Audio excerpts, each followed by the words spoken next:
spinning toe hold by Dory Jr. on Flair. Here's Funk's opportunity. Here comes Blackwell. Here comes Patera. Blackwell and Patera, toe-to-toe. Dory Jr. the spinning toe hold on Flair. The curtain is coming down on Classic St. Louis Wrestling with Volume 11. Hello, I'm Larry Matisick, and yes, that's right. Classic St. Louis Wrestling, the series comes to an end with this volume, Volume 11. I think you'll agree that for 22 hours, you've seen a lot of action and had a lot of fun. And you'll probably have some fun when you get a chance to read my book, Wrestling at the Chase, the inside story of Sam Muchnick and the Legends of Wrestling. All of the Legends of Wrestling were in St. Louis. We'll prove it to you in this next volume. Take a look right now at some of the people who were on top in the early 1980s. This match, a tag team match, one fall with a 15-minute time limit. Introducing from Columbus, Georgia, weighing 240 pounds, Jerry Oates. From Santa Fe, New Mexico, weighing 283 pounds, King Kong Brody. Weighing 320 pounds from Russia, Nikolai Volkov. And from New York, weighing 262 pounds, Adrian Adonis. Referee Lee Warren, Ed Smith.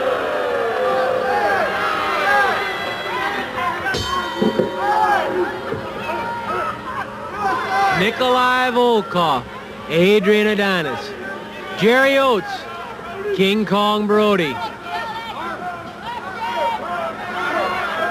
That says it all. Go anywhere you want.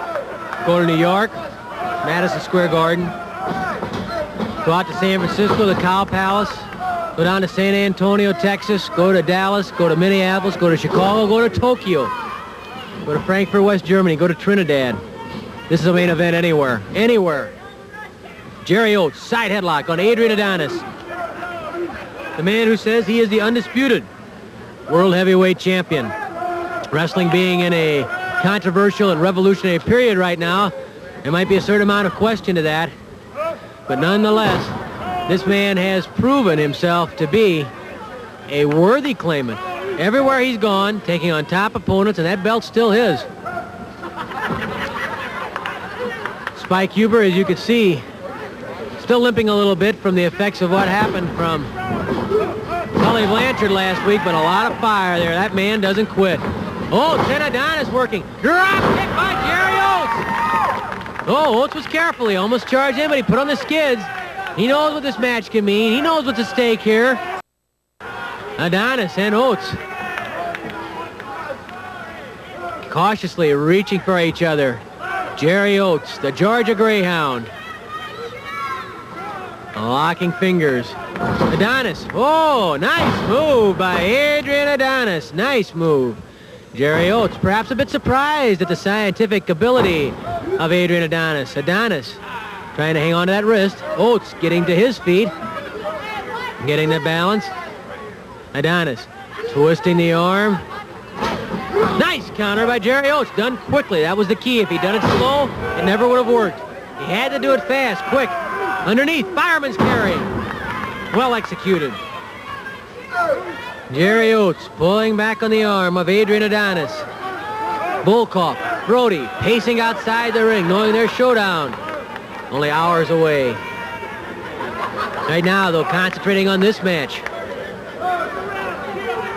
Oates pulling back on the arm of Adrian Adonis. Adonis struggles to his feet. Adonis pushes Oates to the corner. Eddie Smith. Oh, monkey flip. And Oates hangs on beautifully. Good wrestling by Jerry Oates. The monkey flip. Perfectly executed by Adrian Adonis. And then Jerry Oates hanging on. There's Nikolai Volkov, the partner of Adrian Adonis, yelling encouragement to Adrian. Adonis made a good move, but Jerry Oates showed you he's tough. That's what it took to hang on there. Be tough.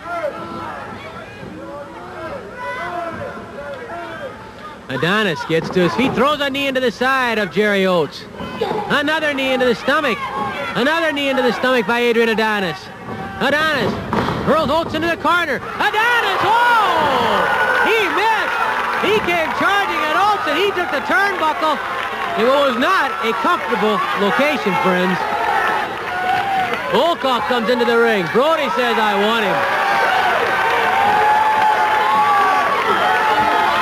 Well now. A little preview perhaps of what to expect when they're on their own. Brody, he knows the power of this Russian giant. Side headlock by Volkov on Brody.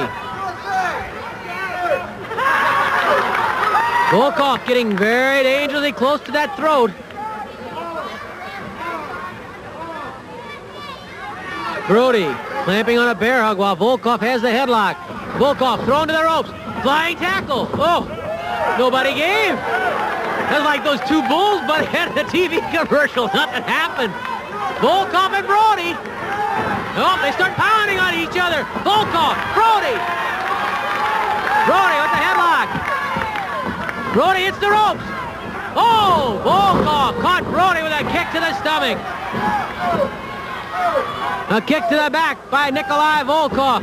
A chop to the throat on Brody by Volkov. Volkov pounds Brody in the corner. Brody lashes out with kicks to the stomach. Here comes Brody back. Brody tags Jerry Oates. 5 minutes have expired, 10 minutes left. Jerry Oates hooking the head of Nikolai Volkov. Volkov powers Oates into that corner. Grabs him right by the throat. Right by the throat. Oh, he lifts Oates with one arm by the throat. Talk about power. Some of the crowd again yelling at Volkov, USA. Nothing infuriates him more than when he hears that called. But let's face it, it doesn't come down to a battle of countries when Brody and Volkov are in there. A battle of two men. They both want the same thing, to be superior inside that ring. And both will go to any length to get there. Suplex by Adonis.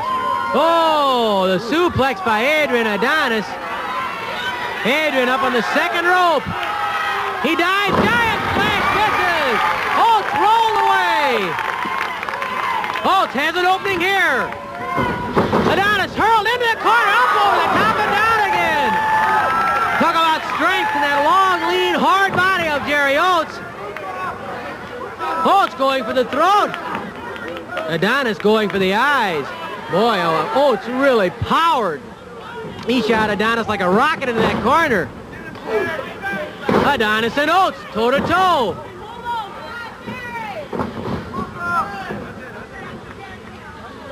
Front face lock by Adrian Adonis on Jerry Oates. Oates trying to get that leg. If he gets to the leg, you know what he's thinking. Spinning toe hold. Tag made to Nikolai Volkov. Volkov with a kick in the side. A chop into the throat by Volkov on Oates.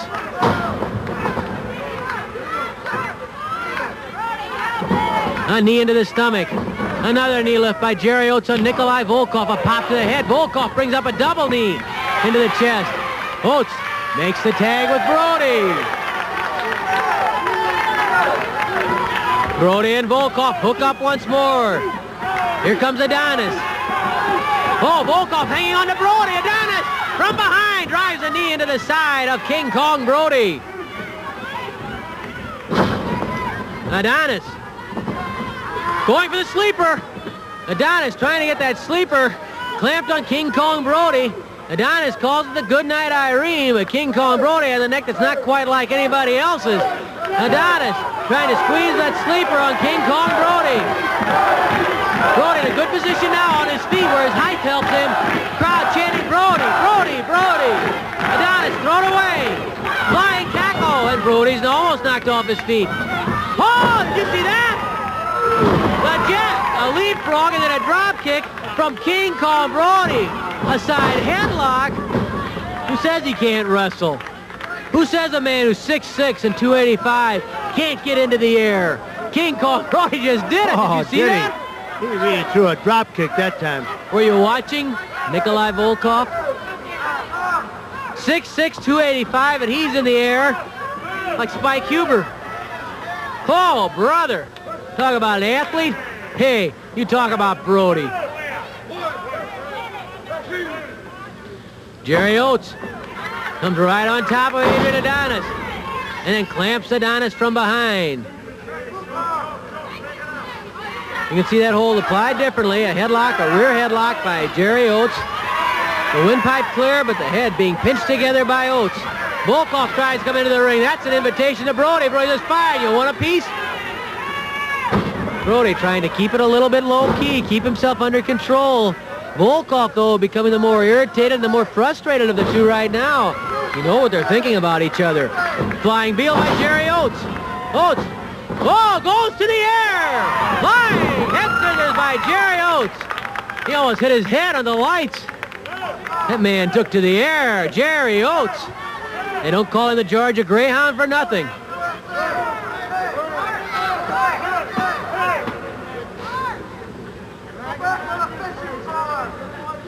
Head scissors by Jerry Oates on Adrian Adonis. Very tense match at this point. Each team looking for that opening on the other side. Nobody really finding that opening yet. But you can feel that explosion right there. It's just below the surface like Mount St. Helens. You never know when it's going to blow. Adrian Adonis caught in the head scissors of Jerry Oates. What a good match that would be, Adonis and Oates. Oh, Oates caught that head right in the stomach. 10 minutes have elapsed, 5 minutes left. Adrian Adonis lifts Jerry Oates inside atomic knee drop. That brings Brody into the ring. Brody trying to get at Adonis. He didn't like the way that inside atomic knee drop was delivered. Both referees tangled up with Brody. That opens up Oates to Volkov. Oates back being pounded on by Nikolai Volkov. Volkov grabs Jerry Oates by the arm, hurls into the ropes, catches him coming off of the knee right into the solar plexus. Hey, nice takedown. Bridge, oh, look at that, count of 1, 2. And Oates barely gets the shoulder up. Nikolai Volkov showing you some beautiful basic wrestling there. Just as King Kong and Brody before showed you can take to the air, Volkov shows you wrestling. I think that's not going to be something when they square off. The wildness, sure, it's going to be there. The rough stuff, head-to-head, the bruises, the punishment. And it might end with a backslide or a small package because they can both wrestle. Oh, Volkov bench pressing off Jerry Oates. Oates quickly back on top, clamping the head. Small package by Jerry Oates. Good move on Volkov. Volkov, pure might, muscles out, pops him out. Volkov catches him with a kick to the stomach. Oates knocked to the corner. Headbutt into the stomach. Here comes Adonis. Volkov slow to leave. Oates whipped to the ropes by Adonis. Adonis catches Oates with a knee to the stomach. Adrian Adonis hooks the head. Reverse neck breaker. Oh, beautifully delivered. Very effective way of delivering that neck breaker. Count of 1. Oates kicks free. Brody's all ready to put a leg in there and help if he needed it. Oates lifted the air. Hey, tag made. Tag was made. Brody's in there. He's on to Adonis. Good alert. Here comes Volkov. Volkov coming up behind Brody. I don't think Volkov knew there was a tag made. He may not realize that Brody's in there legally. 3 minutes left. 3 minutes. All 4 men in the ring. Oates, Volkov, Brody, Adonis. The referee's trying to separate everybody. I don't think Volkov saw that tag. It was covered by the body. I'm sure he came into that ring thinking Brody had no business there. All 4 men in the ring. Brody pounding on Volkov. Eddie Smith calling for the bell. All 4 men still out, and Adonis and Volkov rammed into each other. Brody's after Volkov. Brody's after Volkov. Brody, Volkov. Oates, there's Adonis. Get back into that ring. I'm sure that when that tag was made, Oates, here comes Brody outside the ring. Brody coming outside the ring. He's looking for Volkov. He tries to grab a chair. Eddie Smith and Ed Warren keeping Brody under control. No easy task. Brody going into the ring. And I think Mickey's going to have to find out exactly what the verdict is, but I'm sure that match blowing up as it did, he may well be disqualifying both teams. We'll find out. I'm sure Volkov didn't know a tag was made. That's why he came into the ring. But that doesn't change. There's Volkov coming back up on the apron. Brody says, if you want a piece, we'll do it right now. We don't have to wait till later. The referee's trying to keep Volkov out. Ed Warren threatening Volkov to get off that apron. Volkov and Brody. It's not going to be far before showdown time. Let's go to Mickey Garagiola. The main event, a one fall with a 20-minute time limit. Introducing from Kansas City, Missouri, weighing 254 pounds, six-time world heavyweight champion, Harley Race. From El Paso, Texas, weighing 235 pounds, Omar Atlas. Referee, Terry Garvin.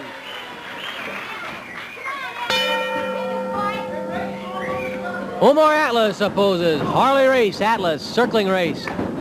Race wary, cautious, keeping an eye on Atlas, wanting to feel him out. Omar Cyclone Atlas pushed Race to the ropes. Race clamped on a side headlock. Not for long, though. Flying tackle. Here comes Race again. Atlas waiting with an arm drag. Race nearly managed to avoid it, but Atlas was too strong and he got a hold of that wrist and yank. Atlas had no choice but to come along or have the arm injured.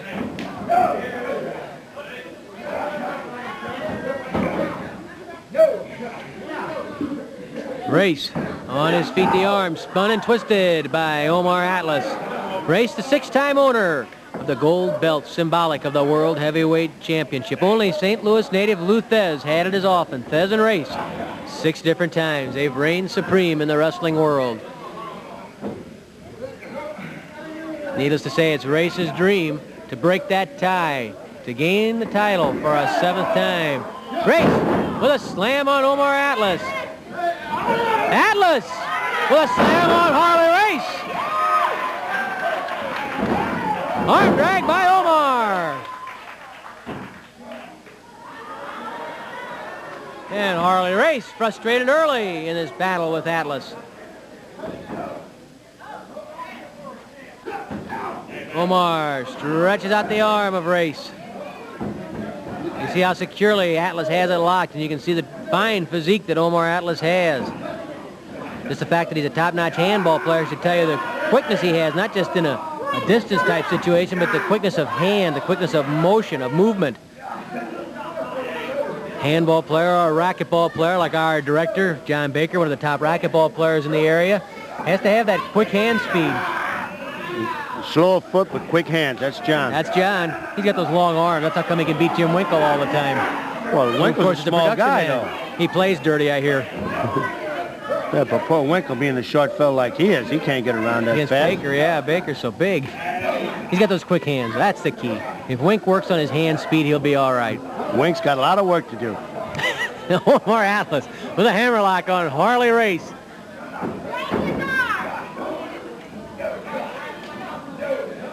Race on his knees. Atlas with the arm securely locked.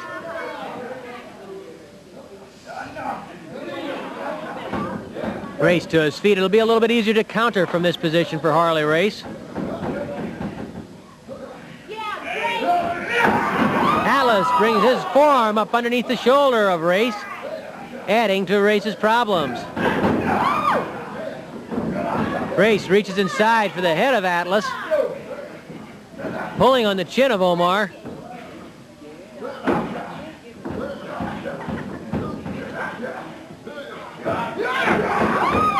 Again, Omar working on the shoulder of Harley Race. Race trying to grip the head, squeeze it. He's not really in a position where he can grab a side headlock on Atlas. He throws Atlas to the ropes. Hip toss by Race. Race hits the strands. Atlas waiting with a backflip. Arm drag by Atlas. Omar Atlas sparkling in the opening minutes of the match against Harley Race. Race took a little look over his shoulder at Atlas, and his eyes kind of said, uh-oh, what have I gotten into here? He's running to a buzzsaw named Omar Atlas.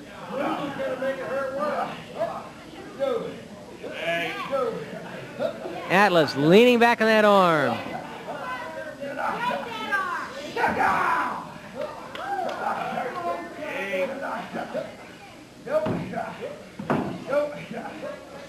Race caught now in a wrist lock by Omar Atlas. Atlas turns that wrist up behind the head of Harley Race. Race thrashing about, but not with a whole lot of effect at this point. A good close look at Omar Atlas. Race would love to pull that head in tighter to him so he could do something to the neck or head of Omar Atlas.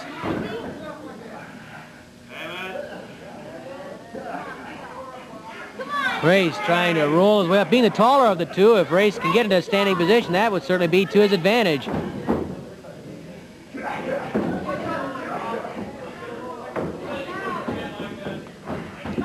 Five minutes have passed, 15 minutes left. Race pushes Atlas to the ropes, throws him away. Race leapfrogs over the top. Harley Race, flying head scissors. Beautifully executed by Race. A kick by Atlas shoves Race backward. And a smash to the neck by Harley Race. And how'd you like Race taking it to the air for that flying head scissors? A forearm alongside the head of Race. Arm drag by Omar Atlas on Race.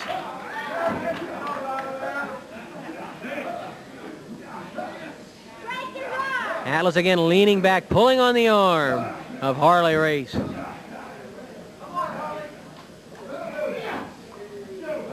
Race broke free for a while, but he couldn't stay out of trouble thanks to the quick work of Omar Atlas. Atlas again working with what is now a wrist lock on Harley Race, and Race crying as Atlas really yanks back on the arm, punishing the left arm of Harley Race. Omar Atlas, very serious, very intense today. Race puts his boot on the bottom rope. Referee Terry Garvin not impressed. Race not clearly entangled in the ropes. Going to the ropes might be the preferable way to escape this wrist lock by Race. Race turns around. Atlas moves away from Race's body, going to protect his side and his back from Harley Race. Atlas yanks out the arm, steps over it. Shades of Johnny Valentine, her son Greg right there. That's how they love to apply that arm bar. Atlas can get in a position where he can step over the top. He can apply even more leverage. As it is though now with that knee planted against the ribs of Race. Race knew it too. He managed to move and get off that knee.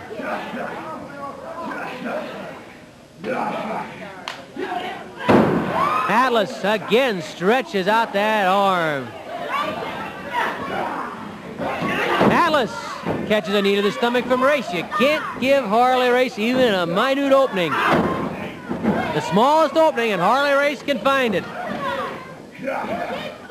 Another knee lift into the stomach of Atlas by Race. Race drops the knee into the midsection, into the solar plexus region of Omar Atlas.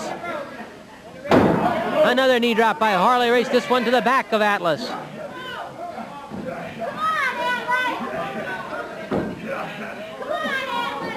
Race with a punch to the jaw, and it knocks Atlas right through the ropes to the apron and down to the cement floor here at the KPLR TV studio. Race going outside the ring. Race grabbing Omar, going for the pile driver.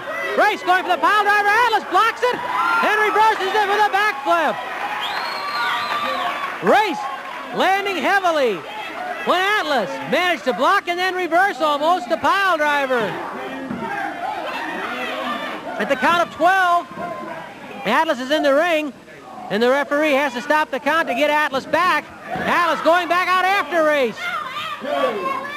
The front row scatters, and Atlas slams Race head first into the chair. Looks like Atlas has been working out with the bruiser. He found out what that chair is for. At least at that point in time. Hey, you've got to fight fire with fire. Don't forget, Race is the guy who originally went out of the ring after Omar Atlas. Atlas lifts Race into the ring with a body slam, and Harley Race taking his lumps at the hands of Omar Atlas. An outstanding showing by Omar Atlas.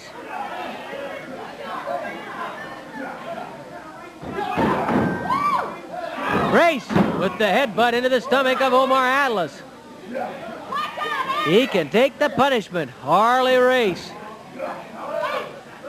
Race drives the knee into the head of Atlas. Race lines Atlas up. Diving headbutt. Glancing off the head of Omar Atlas. Race shaking his head too. It hurts Race, but he's willing to take the pain because he figures he's delivering more than he's receiving.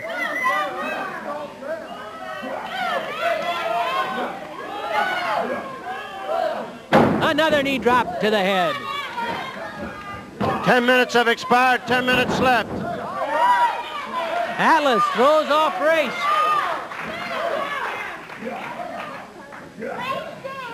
Race going for the pile driver. When he tried it outside the ring, it backfired. But oh, Atlas is in position here, and the pile driver works the second time Harley Race uses it. Atlas stunned after that pile driver by Race. Race thrown off by Atlas. Here's with the endurance. The stamina starts to pay off for both men.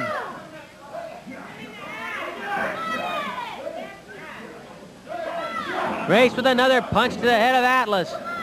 Anybody who comes to get in that ring with Race must know it will be war, that you're going to get hurt, that you're going to leave with bumps, bruises, and abrasions all over the body, and you better be willing to fight back in kind, as Omar Atlas is doing now against Harley Race.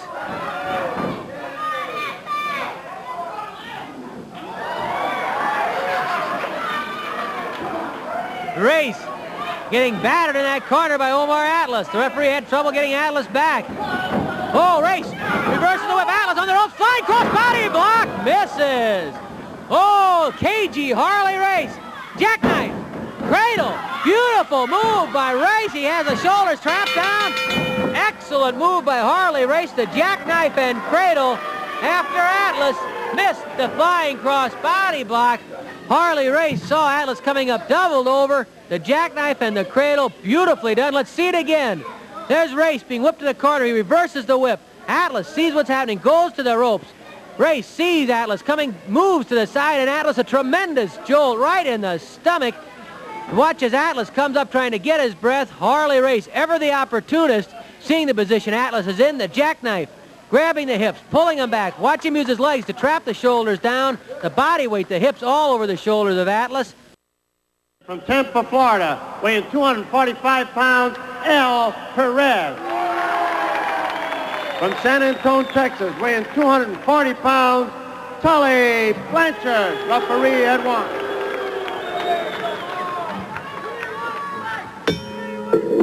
It's Al Perez against Tully Blanchard. With us at ringside is Dominic DeNucci. And I think Dominic DeNucci knows a lot about Tully Blanchard. A lot of people in wrestling, Dominic, say he has an attitude problem. Well, he does, and he's a very good wrestler. And of course, if he were a clean wrestler, he has a bad reputation. But he's very, very good. Dominic DeNucci with us at ringside. Tully Blanchard proving just what Dominic said is true as he clamps on a head scissors. Al Perez, beautiful move by Perez. Skips out, comes up with a headlock. Well, you know, this young gentleman, Perez, I never know him before, but I can see the man have a talent. He can be very good. I think so. Let's talk a little bit about Dominic DeNucci now. Main events, New York, San Francisco, Australia, Tokyo, Japan. Everywhere, Dominic. Do you ever get tired of it, the travel? Well, sometime. But, you know, Larry, I've been in the business a long time, and I've been everywhere in the world. As a matter of fact, I just came back from Manila. We got a very, very big success there. And I've been everywhere, but I'm glad here to be here in St. Louis. And we're happy to have you. Perez hanging on to that side headlock when Blanchard tried to throw him off. Perez denying the claim of Blanchard that there was hair pulled. Of course, Dominic, as we've talked about before, in all sports there are great rivalries, and I guess you've heard all the talk in St. Louis of the trouble between this young man, Tully Blanchard, and Spike Huber. Spike Huber. I know Spike the last 4 or 5 years, and Spike is very, very good condition, and he's a good wrestler. But I've been here from some of the fan, what's going on between, and I hope one of these days I like to see the match together because they're both the same weight. They're both a good wrestler. You have to give the credit where it belongs to, but I like to see myself. Beautiful move by Al Perez, and Blanchard has to hustle to get that shoulder up. Of course, Dominic, you may get that chance on October the 7th at Kiel, but you have your own problems on it. Blanchard and Huber will be in the Texas Death Match. Anything goes, but you have your hands full with one of the fabulous Freebirds, Big Terry Gardy. Tough match for you, Dominic. We're putting you on the spot. Well, I've been here about it. What I don't like him, because Professor Tanaka supposedly been training for a long time, and I know Professor because I wrestled many times in New York and everywhere else in the country and the world, and I know what he can teach you because Professors are very, very good. And I know he's been teaching all the dirty trick. Well, I understand that he's picked up a move. First, here's Perez flying, tackle, down goes Blanchard. Perez, beautiful young athlete, over the top. Oh, Blanchard, good move. Body slam by Blanchard. Elbow drop, misses. Side headlock. Perez back in command. As we started to mention before that burst inside the ring, Dominic, I guess you've probably heard the talk too, that one of the things Tanaka taught Freebird Terry Gordy is a move called the Oriental Spike, a pressure point in the neck or something. Have you heard the talk on that? Yes, I did. And matter of fact, I know the professor's going to teach all that. And believe me, it's dangerous. It's something that should be bought about the wrestling, but that's the way to see what's happened. It's going to be a tough situation. But really, I appreciate it for the commission or anybody will stop something like that because that's dangerous. But of course, you've been in tough situations before.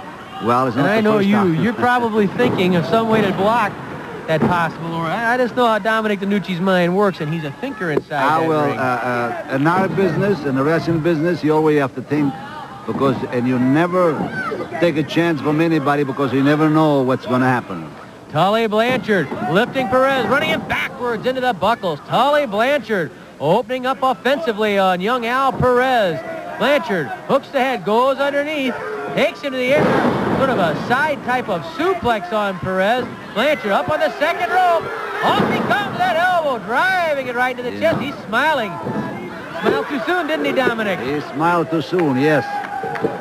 Blanchard clamping the head of Al Perez. Of course, we talked about Terry Gordy and his Oriental Spike. Well, Tully Blanchard has that figure four leg lock. And Spike Huber knows all about that. He nearly was crippled by that figure four leg lock a couple of weeks ago right here on St. Louis Wrestling. In a Texas death match, Dominic, as Blanchard and Huber will be in, much different situations. Anything go. Balls don't count. And you know, it's nice to sometimes to have a wrestling match like that because you don't have to worry about no rule or nothing. And I like that situation. Well, I think Spike Huber particularly likes it. And I think he can do because Spike was telling me what happened with his knee, and he wanted revenge. And I think I'm going to sit on ringside and watch him.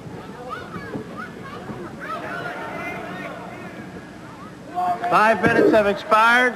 10 minutes left. 5 minutes have passed. The match between Al Perez and Tully Blanchard. With us at ringside, Dominic DeNucci. And, of course, Dominic DeNucci has to be a good friend of Mickey Garagiola's. Well, we're Italian, you know. Of course. Yeah. I noticed Mickey Garagiola. The only thing, I can speak Italian better than him. How because come? I'm originally from on the other side. Abruzzi. Mickey's originally from the hill. Body slam by Perez on Tully Blanchard. Perez moving in at Blanchard. He's a tough cookie. Oh, Perez lashes out a blast. One to the jaw. Blanchard backed into the corner. A forearm smash by Al Perez. Blanchard hurled across the ring. Oh, Blanchard. Just as you said, Dominic, thinking in the ring counts. You have to think all the time. And Perez, an excellent young wrestler. Sometimes experience can be a big help. Blanchard goes for the pin, doesn't get it. Tough man. You know, Blanchard is always thinking, and he's mean-looking kid. And, you know, someday I like to step in the ring with him. We can maybe work on that, Dominic. You know, I like when somebody's aggressive and like to fight, and because I never back off of anything. You're going to be happy with Terry Gordy of the Freebirds then, because he likes to fight. A test of strength between Perez and Blanchard. Hey, ref, yells Blanchard. Oh, a crafty ring general. The crowd yells at the referee, but as you know, Dominic, you can't blame the referee. He can't be everywhere at once. Well, the referee's only one, and he can't see everything. Perez coming back, pounds Blanchard to the corner, whips him to the rope, drop kick by Al Perez. Perez says, come on if you want to fight. Blanchard backing up into the corner, and Perez right on top of him. Perez looks Blanchard across the ring, big backdrop by Al Perez. Perez giving a brilliant account of himself against Tully Blanchard. Blanchard gets the shoulder up. Perez grabs the arm again. Blanchard comes off and catches an elbow smash. Perez really rolling now, and Blanchard sinking into trouble against Al Perez. Side headlock up on the rope. Oh! Nice move. Greco-Roman back body drop in a bridge. Excellent. What do you think of that, Dominic? Great move by Blanchard. Introducing from Indianapolis, Indiana, weighing 238 pounds, Spike Gilbert. From Gloverport, Kentucky, weighing 222 pounds, Eric Emery.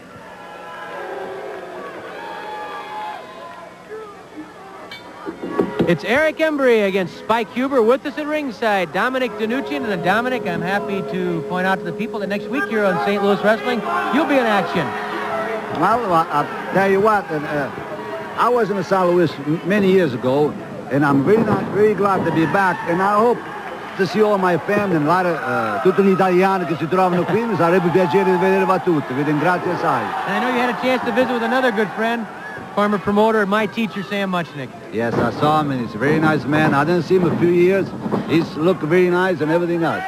Good to see Sam anytime we have a program, of course. Spike Huber and Eric Embry. Huber retreating.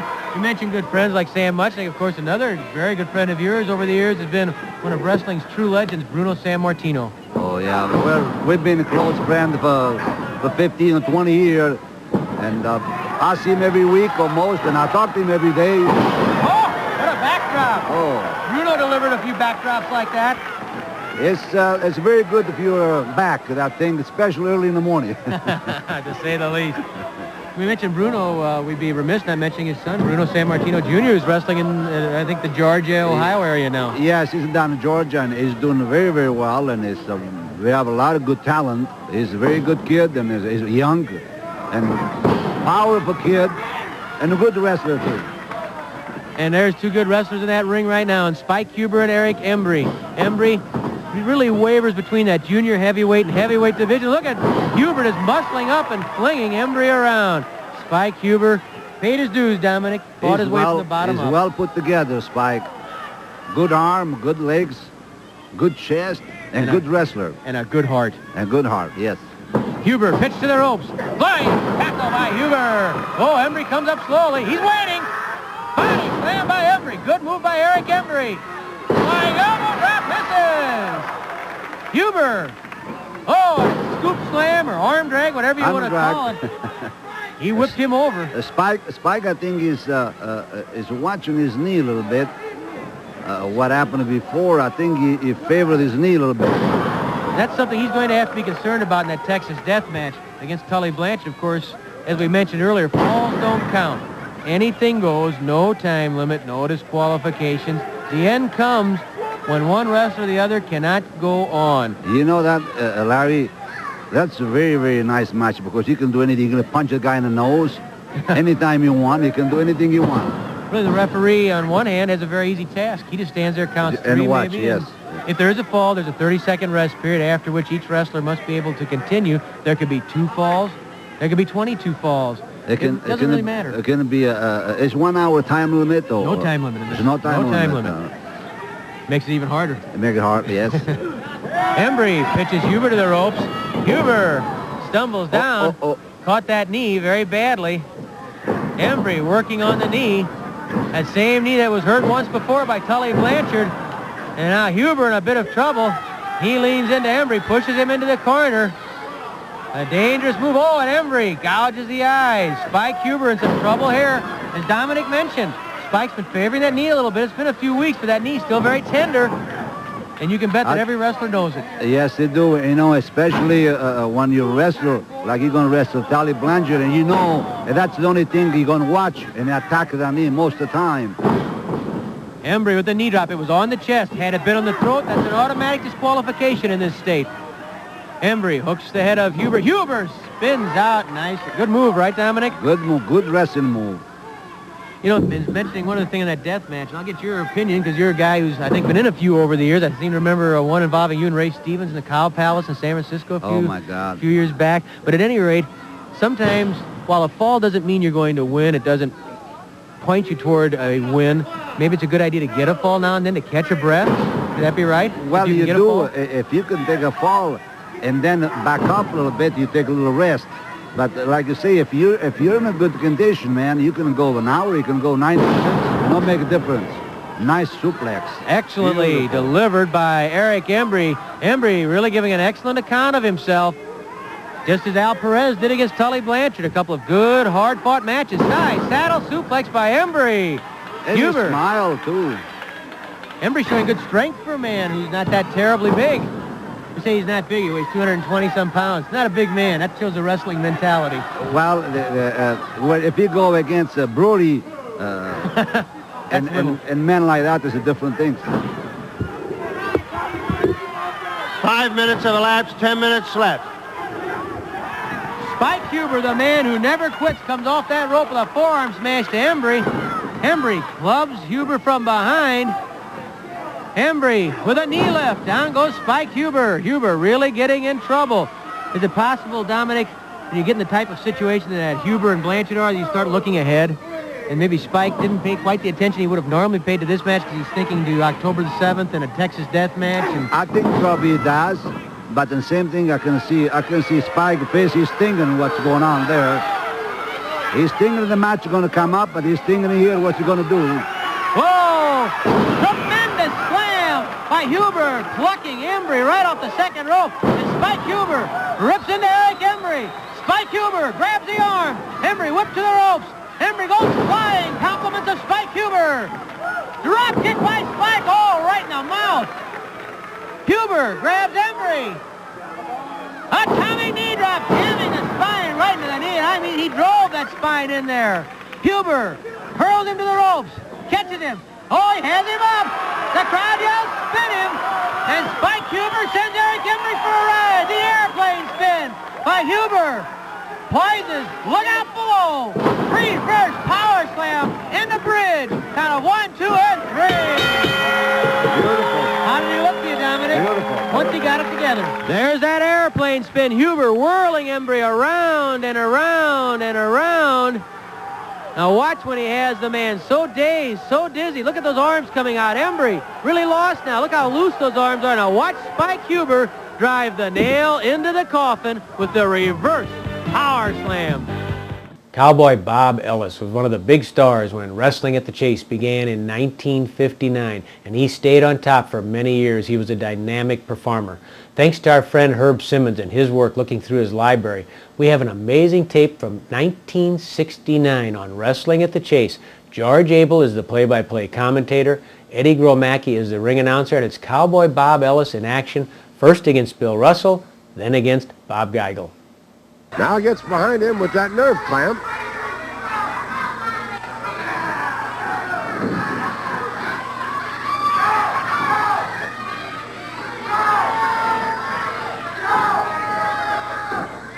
There he goes, whatever it is.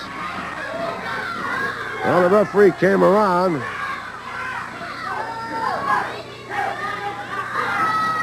Forced to break it up. Now gets in front. And the Cowboy with a mighty smash. And a left to the pit of the stomach. And the Mustang.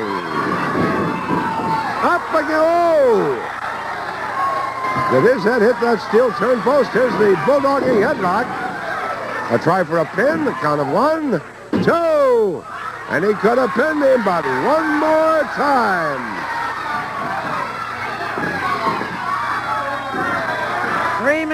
3 minutes to go.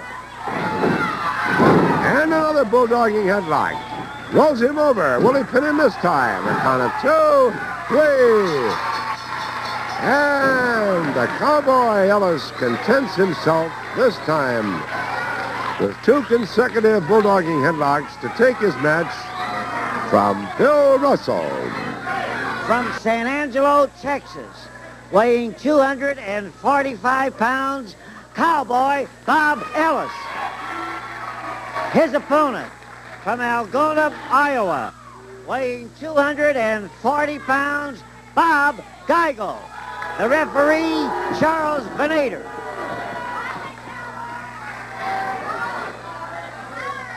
Well, George Abel again at ringside. There's the bell. Cowboy Bob Ellis and Bob Geigel both exchange those hard rights. And immediately, Geigel climbs outside. He wants to get that wild pony a chance to calm down. You know, that's one thing I've got to say for the St. Louis Wrestling Club. They not only give you great matches at Kiel, but also on Championship Wrestling. How about this one? A main event anywhere. The Hairy Ape and the pride of San Angelo, Texas, Cowboy Bob Ellis. Ellis working on the left wrist of Geigel. Can't be familiar here and call them by their first names, as they both have the first name of Bob.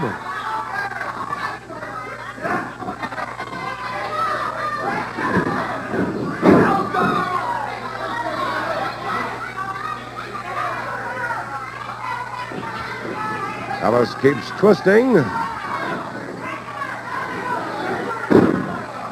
Geigel sinks to his knees.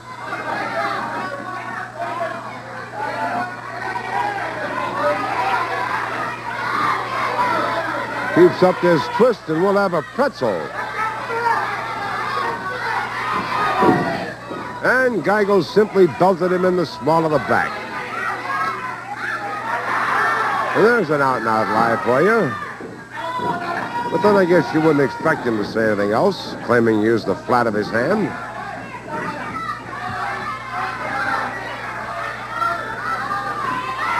He reaches up with that right hand to grab Ellis's hair, and the referee was right there. He thought better of the idea. Geigel once more brought to his knees.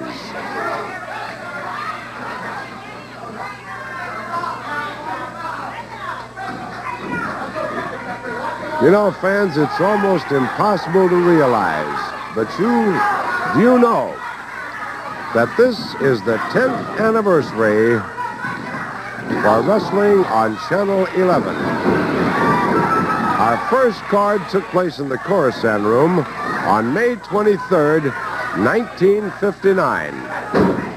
And here we are in 1969, the 10th anniversary.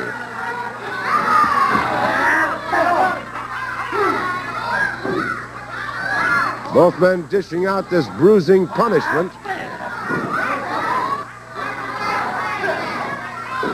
Geigel backs off to the other corner. Starts a running leap.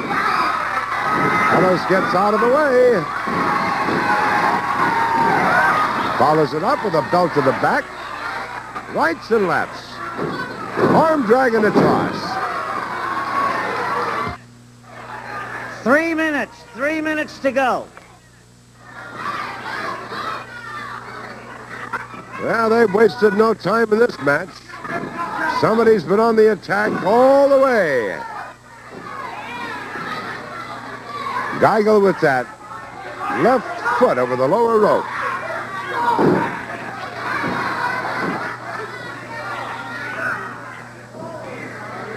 Now gets a good grip on both ears of Geigel.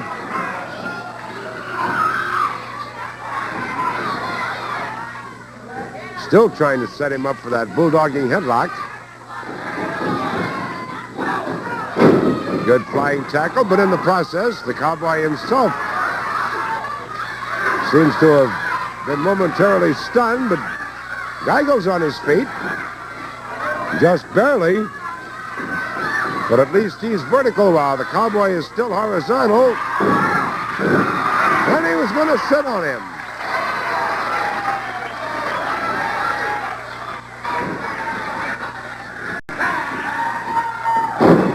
Slam to the canvas and a try for a pin, a count of 1.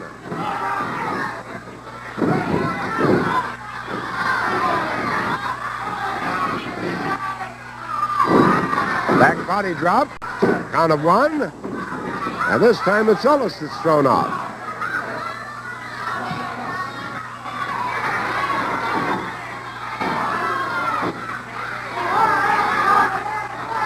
Fans pleading with Ellis not to pay any attention to him. Wade right in, try to finish him off. In the waning moments of this match.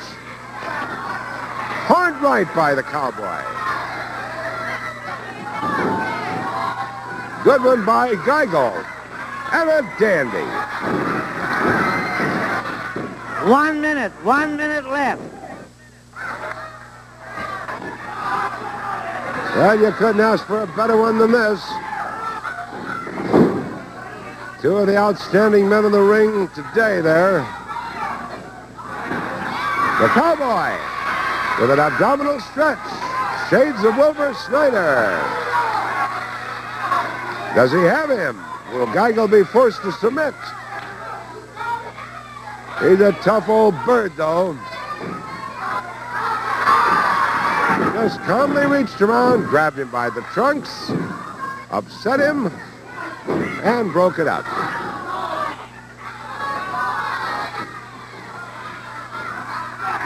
Wild right by Bob Geigel. A beauty. And as the bell rings, Geigel falls forward on his knees. Boy, the way these two fellows were going at it, I imagine they could have gone on for an hour. And it's a draw. From 1959 through 1983, wrestling at the Chase was a happy habit for fans throughout the St. Louis metropolitan area. To see why, take a look at this edition from December 26, 1982. Welcome to Wrestling at the Chase, the opening bout, a one fall with a 10-minute time limit. Introducing from Denton, Texas, weighing 250 pounds, Kerry Von Erich. From Topeka, Kansas, weighing 242 pounds, Art Cruz. Referee Chuck Raleigh. Art Cruz squares off with Kerry Von Erich, a very special opening bout on Wrestling at the Chase today. And on paper, it looks like it should be a good scientific test between Cruz and Von Erich. Von Erich feints toward the leg of Cruz. Both men pretty close in terms of weight. Kerry, the taller of the two, however. Cruz goes behind Von Erich, takes him down. Nice move by Kerry. He comes up on top, tries to hook the head. Cruz ends up rolling and squirming. They end up in the ropes. Nobody's fault, but they're against the ropes. And Chuck Riley, the referee, asks for a clean break.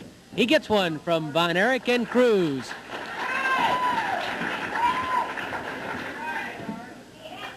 A little handshake, and one of the fans at ringside says, "That's wrestling." Well, remember, even in scientific tests, sometimes tempers can get frayed. Talk to world champion Ric Flair for further information about that.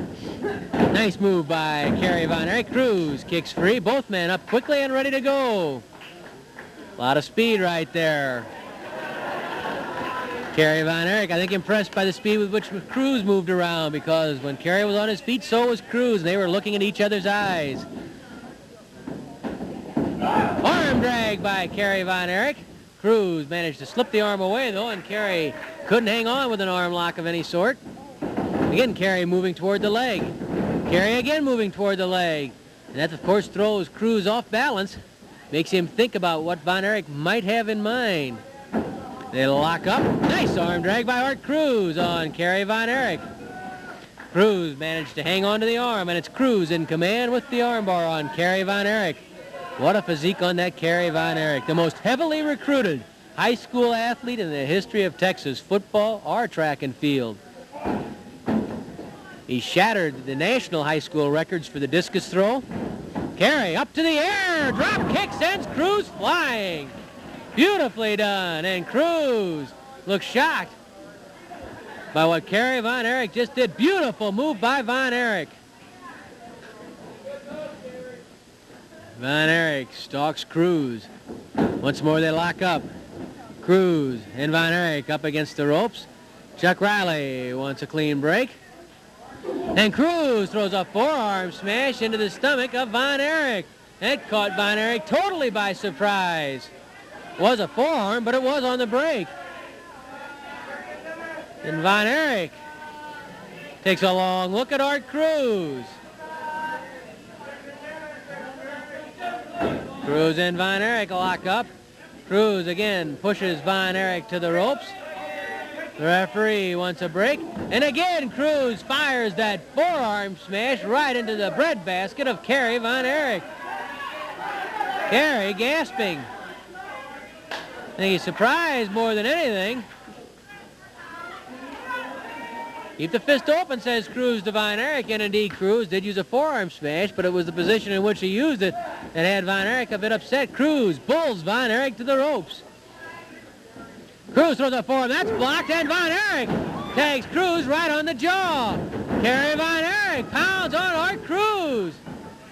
Elbow smash to the neck by Von Erich on Cruz, and Cruz is looking for the ropes. That Von Erich temper is short indeed. Flying mare by Kerry Von Erich. Knee drop to the jaw. Oh, Cruz took a jolt there from Von Erich. Von Erich twists the arm around. Von Erich, as though he was trying to teach Cruz a lesson about the rough stuff. And of course, when you think back to some of the matches that Fritz Von Erich had here in St. Louis, well, Fritz was never shy about landing that boot into the ribs or the head or where that punch would land. Fritz started it a lot more often than anybody else, I think. So his sons, Kerry, Kevin, and David, all know how to handle the rough stuff. When it comes to knockdown, drag-out, back alley affair, the Von Erichs are just at home. But they've made their mark with good athletic ability, good scientific wrestling, all of them adept at taking to the air. Some of the most potent drop kicks in wrestling have been fired by one of the Von Erich boys. Side headlock by Kerry Von Erich on Cruz. Cruz forced down to one knee as Von Erich squeezes with that side headlock.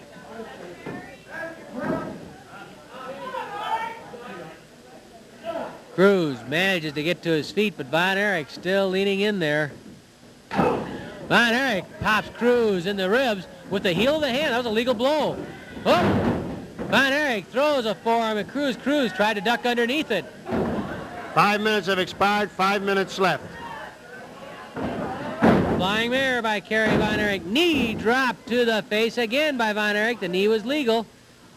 Von Erich tries to cradle Cruz. Count of one, Cruz kicks free. I think Von Erich was going to throw another punch. The referee cautioned him, and Kerry stopped. Now Cruz landed a blow to the midsection, and this match is getting a little nasty, to say the least. Von Erich hooks the head. He takes Cruz to the air and drives him backwards with a suplex. The suplex by Kerry Von Erich on Art Cruz. Count of one, count of two. Cruz manages to throw Kerry Von Erich off. But Cruz a bit the worse for wear right now. Flying mare by Kerry Von Erich. Kerry lines up the iron claw, but Cruz blocks it. Kerry tried to line up that iron claw that was invented and perfected by his father. Cruz blocked it, though. Now the biggest danger to Cruz is if those shoulders get down on the mat. Chuck Riley keeping a careful eye on that. Kerry trying to force the claw on, but he may not have the positioning he needs. He's leaning into trying to get that iron claw on Art Cruz. A count of one of the shoulders of Cruz. Cruz in a real predicament here. The crowd yelling, urging Kerry Von Erich on, wanting to see him put that claw on. Von Erich finally releases the position. And Cruz really off balance now. He tried to wrestle with Von Erich. Didn't come out first best in that, obviously. Then he tried some rough stuff. Von Erich got the best of it. There's a nice leg drop by Kerry Von Erich. And he works on the hamstring and the knee of Art Cruz. Cruz gouged the eyes. Art Cruz gouging the eyes of Kerry Von Erich. And Art Cruz throwing caution to the wind against the dynamic and explosive Kerry Von Erich. 3 minutes left, 3 minutes. Art Cruz whips Von Erich to the ropes. Cruz throws a knee into the stomach of Von Erich as Von Erich comes off. Oh, Cruz is wrapped by Von Erich and then dropped by that roundhouse right from Kerry Von Erich. When Kerry gets wound up, it's like a giant spring, a discus smash that he's been using lately. Von Erich, giant splash on Art Cruz. Kind of 1, 2. Cruz kicks away. Cruz with a punch to the stomach. Cruz firing away at the stomach. Von Erich with a kick into the midsection of Cruz. Kerry Von Erich pounds on Art Cruz. Von Erich winds around. There's that discus smash, and down goes Cruz. The discus smash from Kerry Von Erich. Von Erich covers Cruz. 1, 2, and 3. It turned into a slugging match, and Kerry Von Erich with that discus smash getting that extra little whirl, just as though he were going to throw a discus, except he lands that blow right to the jaw with the side of the hand, the heel of the hand. Here it is again. Watch Kerry wind it up like he's throwing a discus. Pow! Cruz, look at those eyes bug out after Von Erich nailed him right on the button. We have a chance to take a look at Valentine in action right now, so let's join the match in progress with Greg Valentine. Biff Black provides the opposition for Greg Valentine, and here it is Valentine with a double toe hold on Black. Valentine, a very solid wrestler, very strong, very much capable of handling himself, whether it's down on the mat, handling fundamentals, or up in the air with the rough and tumble stuff. Valentine right now concentrating his attack on the legs of Biff Black. A knee drop right into the hamstring of Black by Greg Valentine. Greg, the son of Johnny Valentine, and how many great matches Johnny Valentine had right here in St. Louis. Tremendous battles, many times going for the world title, an honor that eluded Greg's father, but one that Greg is determined will not elude him. Greg Valentine now with a leg lock on Biff Black, and Greg in position where if he can step over, he could even go to a half crab on Black. Greg pulling on that leg. Greg, like his father Johnny, noted for the use of the elbow. Johnny called it the brain buster because he delivered that elbow squarely to the top of the head. Eventually, Johnny began using it on other parts of the body, in particular the neck and the chest. Greg Valentine has continued the use of that elbow. He really works hard on keeping the muscles behind his biceps and in his elbow very solid, so that elbow is particularly effective. But Greg has also added the figure 4 leg lock to his arsenal, along with many other good and effective and painful moves. Greg Valentine, knee drop into the knee of Biff Black. Another knee drop by Greg Valentine as he controls the action against Biff Black. Black feeling the effects of the punishment on the leg. That, of course, makes him easier prey for Greg Valentine, who'll be joining forces with Cowboy Bob Orton. That should be a very potent tag team combination, but then again, their opponents, Dick the Bruiser and Bulldog Bob Brown, they don't have to take a back seat to anyone. It should be a dandy tag team affair. Valentine body slam on Biff Black. A well-delivered body slam by Greg Valentine. Greg then brings that elbow down right across the forehead. Shades of his father Johnny. Another elbow smash to the head, the brain buster, if you will. The crowd hooting and getting on Greg Valentine. Really, the brain buster is perfectly legal. It's delivered with the elbow, nothing wrong there, but Greg, as you can see right there, occasionally in the hair to set up different maneuvers. Greg locking both arms on Black. Black trying to retreat to the ropes. The referee asks for a break from Greg Valentine, but Valentine clubs Black, drops him to one knee. Greg Valentine to the side with a side saddle suplex on Black, and Black really being rocked, really being punished by Greg Valentine. Valentine, another big forearm smash right underneath the jaw. Look at Greg disdainfully kicking that leg to the side. He's confident. He knows that Black has taken a pounding, and there's Greg Valentine stepping over, spinning the leg. Again, really a spinning toe hold right there. Shades of the Funk Brothers, Dory Jr. and Terry, and Greg Valentine clamps on the figure 4. Greg Valentine, the figure 4 leg lock. Black right in the middle of the ring. No choice but to submit. And that's it. Valentine wins it. Introducing from West Memphis, Arkansas, weighing 225 pounds, Curtis Dean. And from Minneapolis, Minnesota, weighing 242 pounds, the World Heavyweight Champion, Ric Flair. Referee, Lee Warren. Curtis Dean, whose brother Bruce has had many matches here, squares off with the World Heavyweight Champion, Ric Flair. Flair unhappy with referee Lee Warren. He can still complain about what happened last weekend when Warren dove in there and made a count on Flair's shoulders while Reed was holding him down. Now Flair handing his beautiful robe outside the ring to Pete Warren. Wants to make sure it'll be taken care of in the proper fashion. Ric Flair still complaining at Lee Warren. Warren gave him the right answer, though, didn't he, Mick? I heard him say in the ring, hey, it was supposed to be a workout. You started it. Right. That's so true. So true. There comes the gold belt, symbolic of the World Heavyweight Championship as recognized by the National Wrestling Alliance. Nice move by Flair on Curtis Dean. Flair then puts a Nelson on the head and arm of Curtis Dean. Nice basic move by Nature Boy Ric Flair, the World Heavyweight Champion. At least he is right now. Butch Reed would love to change that, and the crowd is chanting, Butch, Butch, Butch. And Ric Flair is not at all happy about it. Flair says, tell him to shut up. No way, Rick. Fans are more than entitled to their opinions. As long as they're yelling and cheering, that's fine. And wrestle me, don't stand there, says a very angry world champion. St. Louis has been very fortunate that we haven't been plagued, as some other sports have been, with throwing. Only an idiot would throw something, and St. Louis wrestling fans know better than that. They enjoy the matches with the great enthusiasm and great knowledge. Yelling, screaming, that's fine. That's terrific. Count him down, yells Flair to the referee. Ric Flair, obviously, not in the mood for pleasantries today. Side headlock by Flair on Curtis Dean. Again, Flair yells, count him down, but the referee is right in there. You can see the shoulders were up. Flair with a front face lock. He's going to a crossface, trying to hurt Dean. Oh, a crossface. Very simple-looking hold and very painful. The good way to dislocate a jaw. Get up and wrestle me, yells Flair at Curtis Dean. Flair really has a fire burning today. Ric Flair, oh, a chop to the throat by the World Heavyweight Champion. Flair slams the head of Dean into the top turnbuckle. Now holler about Bruce Reed, says Flair, and Flair grabs Dean and pitches him right through the ropes. Dean down to the floor. Compliments of Ric Flair, the world champion, in a foul, nasty mood. Think how he'll be when he tangles with Butch Reed, the man who put him in that mood. Flair bends Dean backward over the top rope and slams home the forearm. Ric Flair, the world champion, an elbow smash to the head of Dean. Dean trying to regain his composure on the ropes.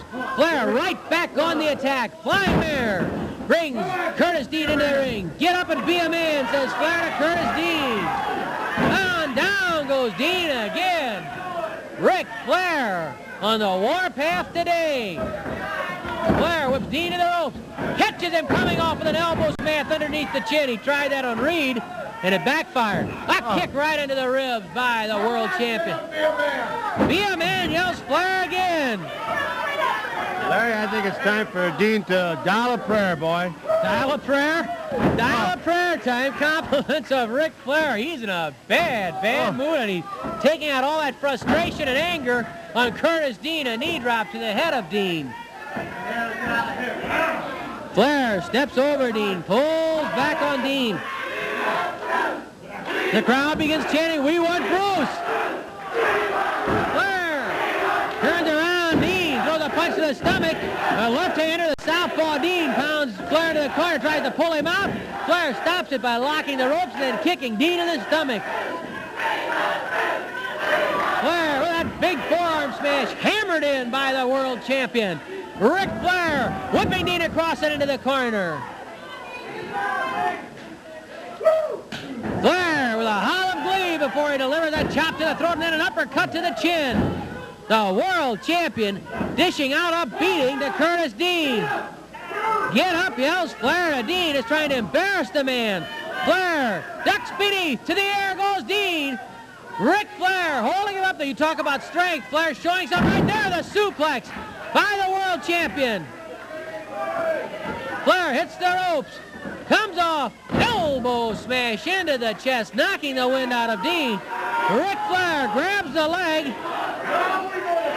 Now we're going to school, says Ric Flair, into the figure four leg lock. The figure four leg lock by Nature Boy. Ric Flair on Curtis Dean. Dean screaming out, Flair really leaning into it, trying to jerk out the cartilage in the kneecap.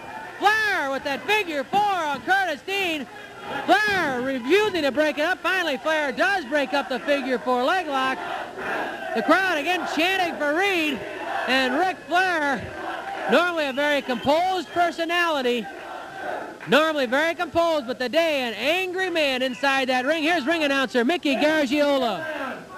In 4 minutes and 59 seconds with the figure four, the winner, World Heavyweight Champion, Ric Flair. Introducing from San Antonio, Texas, weighing 237 pounds, Benny Ramirez. From Kansas City, Missouri, weighing 251 pounds, Butch Reed.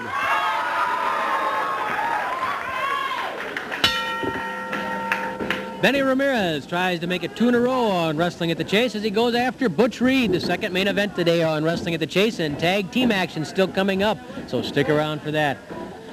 Reed forced Ramirez to the ropes. Clean break then by Butch Reed. Arm drag by Reed. A smooth, sleek athlete, which is certainly the same thing you could say about Ric Flair, the World Heavyweight Champion. That's certainly taking nothing away from Flair. His ego is not without a certain amount of reason. But he does have a way of more or less seeing things in a more favorable light to him than anybody else is seeing them. Side headlock by Reed on Ramirez. Ramirez cries out, no, no, no, as Reed, those powerful biceps, squeezes Ramirez's head. Will youth be served, huh? Reed and Flair, of course, both young men, and Kerry Von Erich going after the Missouri State title belonging to Harley Race. The feud renewed. You talk about Donnie Brooks, that's bound to be one when Crusher Ayala takes on King Kong Brody. Brody goes through walls to get a victory. As he goes through and he knocks him down piece by piece, and then Ayala is a wall.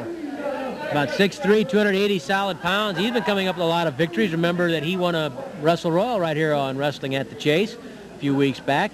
Ayala and Brody, two of the big boys, two of the rough ones going at it. Lots of action on that card. Butch Reed with the side headlock on Benny Ramirez. Count of one, count of two. Oh, Reed really had to struggle to regain his balance. He threatens to punch Ramirez, and Riley says, don't do it. Reed claims that Ramirez was pulling his tights. Could well be. We had the same view, though, as the referee, and all we saw was that big, broad chest of Bruce Reed. Got to go down and get a bus to get around him. Hey, it covers the whole screen. Easy. Built along the same lines as our director, John Baker, who I might add done yeoman service as a ring announcer on a few occasions recently. John doing a real fine job. We've appreciated his assistance. Since Mickey Garagiola had his birthday just recently, Mickey's not as quick as he used to be, so you got to prime somebody, have him ready. Count of one, count of two.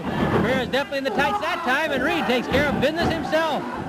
Happy birthday to you, Mick, belatedly. Thanks a lot, Larry, and I'm not afraid to admit 27. No, 61. Looking good, though. I don't pull no punches. You're old, you're old. Are you old? I'm old. That's not what I hear.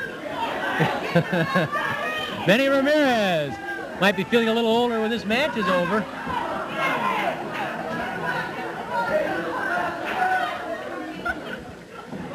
Benny Ramirez and Reed circle.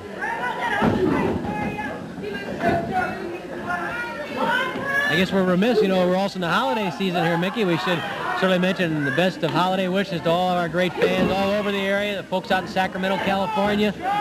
We appreciate them and being around, watching every week, their loyalty, their enthusiasm, and the very best of the holiday season to everyone. Hope 1983 is twice as good as 82 was, and if it was great, all the better. Butch Reed's temper getting a bit frayed, and Benny Ramirez, cagey veteran that he is, jumps outside the ring to let Reed get a bit more frustrated. Reed offers to pull the ropes apart for Ramirez to come back in.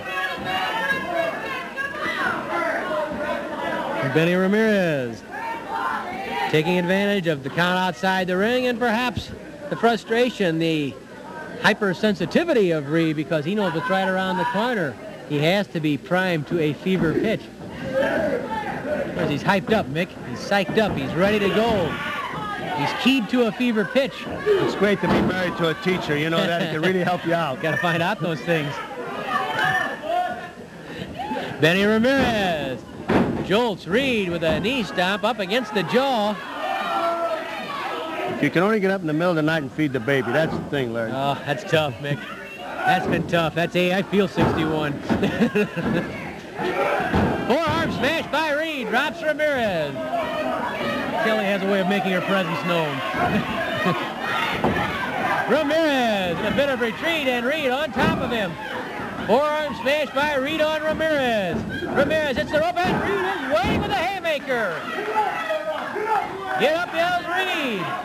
That's Flair. He might well go down and bring him up by the hair. Oh, look at Ramirez trying to get to the legs of Reed. 5 minutes have expired, 10 minutes left. Ramirez and Reed. Reed wanting to keep that momentum rolling. Ramirez fresh from a victory. Reed drops the body into the hamstring and the knee of Benny Ramirez. Another body drop, that one more into the knee. And then Reed scissors the ankle of Benny Ramirez. What a physique that Butch Reed has. All the gifts, the physical gifts were always there from the moment he stepped inside a wrestling ring. Just a matter of time and a question of gaining the experience and the confidence in himself until he put it all together. Of course, you could fill a dictionary of wrestlers, baseball players, hockey players, football players, guys who had the potential and for one reason or another didn't cut the mustard, didn't put it together. But Reed is putting it together. He's proven it right here with victories over the likes of Roger Kirby and Kim Duck. Great battle with Crusher Blackwell. Recent tag team affair where Reed and Dick the Bruiser, one from Ric Flair and Crusher Blackwell. Reed has proven it right in the ring that he has put it together, that he's not going to be one of the unlucky, unfortunate ones who had it all but couldn't make it work. Reed is making it work. He's making that standing leg split work pretty well, too, on Benny Ramirez. Drops the knee twice into the hamstring, a third time into the hamstring by Butch Reed, and then Reed slams that 250 power-packed pounds down into the leg of Benny Ramirez. Ramirez bound to be slowed up after this. Reed, of course, knows that. Reed played college football in Missouri, in Central Missouri, linebacker. He was also recruited by the Kansas City Chiefs. They wanted him. But Bruce already had his mind made up that wrestling was what he wanted. Reed's built like the classic linebacker, right size, right type of speed. Benny Ramirez grabs Reed, and he's raking on the mouth, pulling on the cheek and the lips of Butch Reed.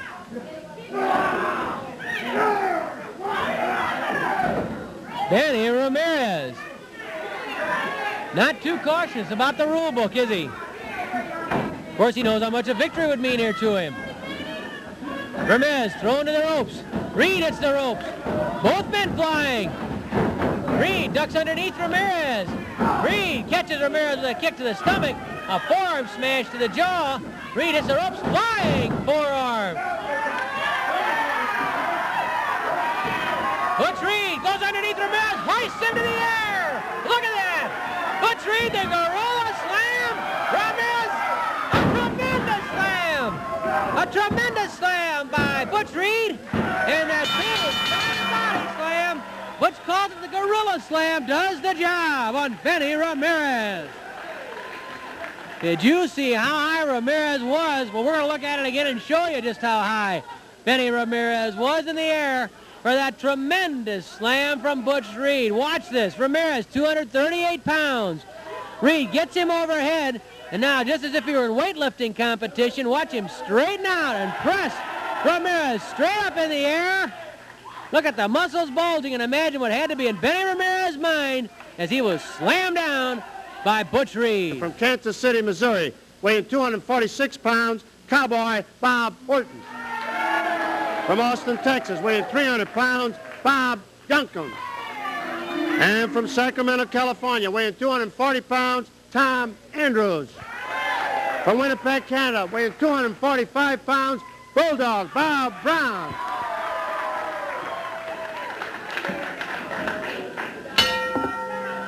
Bulldog Bob Brown and Tom Andrews clash with Bobby Duncombe and Cowboy Bob Orton. Duncombe and Orton comparing notes. Brown ready to begin the action. The Bulldog doesn't believe in waiting for anything. He's straining at the leash. Orton and Brown take a long look at one another. When Brown was just a youngster in this business, I'm sure that he tangled with a seasoned professional by the name of Bob Orton Sr. And now, Brown with more experience, and here he comes across Bob Orton Jr. Look at Orton sneaking up behind Brown. He grabs Brown and drives an elbow to the top of Bulldog Bob Brown's head. Orton saw an opening. He took advantage, and a quick tag made between Bobby Duncombe and Cowboy Bob Orton. Orton bangs an elbow home, and Bulldog Brown gets into some early difficulty against Duncombe and Orton. Brown reverses the whip. Oh, and Orton until they throw him clear out of the ring by the Bulldog. And Brown pounds on Cowboy Bob Orton. Orton goes to the wrong corner, and Andrews is waiting. Brown pounds on Orton, and Cowboy Orton got caught in the wrong corner. Here comes Andrews, and Orton decides to take a breather. Bulldog Brown sneaks outside the ring. Brown coming around. Orton doesn't see him. Now he sees him. Brown grabs Orton and slams him into the ring post. Well, now, when the Bulldog has Dick the Bruiser as his partner, against that man, Cowboy Bob Orton, down in the far corner, and Greg Valentine. Things could get a little rough. Orton wants a little timeout. The referee says we don't have those. Former promoter Sam Muchnick wanted to spend years and years. He always wanted to call a timeout. He knew he couldn't do it in wrestling because there is no such thing. But a few years back, before a St. Louis University basketball game, we had a little contest, the wrestlers against the media in a basketball game. And all Sam wanted to do was call timeout. He finally got to call one. The wrestlers won, by the way, I might add. Ron Fuller and David Von Erich doing yeoman work. Oh, Bobby Duncan misses the flying tackle and hits the post. Andrews got out of the way. Give me the knee, yells Andrews, and it's there for the head of Bobby Duncan. Duncan and Orton started fast, but now they've run into trouble. And Bulldog Bob Brown pounds on big bad Bobby Duncan, and he's after Orton. Into the ring comes Orton. Orton and Duncan slammed together by Brown and Andrews. Here comes Andrews. He grabs Duncan, and Brown takes advantage of it before he steps outside the ring. Side headlock by Andrews. Duncan rolls Andrews onto the shoulders. Lee Warren caught Duncan pulling tight. Wait till me and the Bruiser get a hold of him, says Bulldog Brown. Bobby Duncan will have his hands full against the solid, capable Mike George. And of course, Horton will be with Greg Valentine, the Hammer, Johnny's son, against Bulldog Brown and Dick the Bruiser. Andrews comes off the ropes and catches a knee lift into the stomach from Bobby Duncan, the 300-pound former Big Red football lineman. Took advantage of the knee right there and used it on the stomach of Andrews, and now he takes advantage of Orton's knee. Duncan tags Cowboy Bob Orton. Orton sees that rib open and takes advantage. That Cowboy Bob Orton is a real opportunist. Orton lifts Andrews into the air. Orton much stronger than you would suspect. He has that great tendon strength. Look at that. Orton doing some pressing of his own, and then a backbreaker by Cowboy Bob Orton. Beautifully delivered. Orton hits the second rope. Cowboy Orton comes flying off with that forearm. And Orton goes after Brown. Cowboy Bob Orton pounding on the Bulldog and knocks him out of the ring. Orton, he's a little hot at Bulldog Brown. He goes outside. Look out!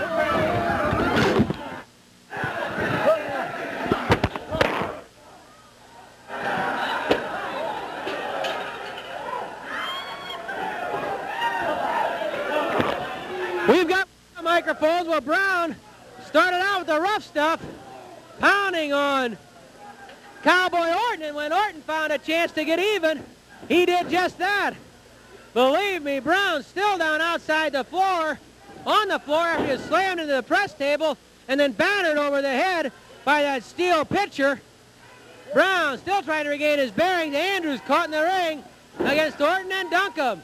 Cowboy Bob Orton showing that he has a temper, and if the going gets rough, Orton knows how to get going.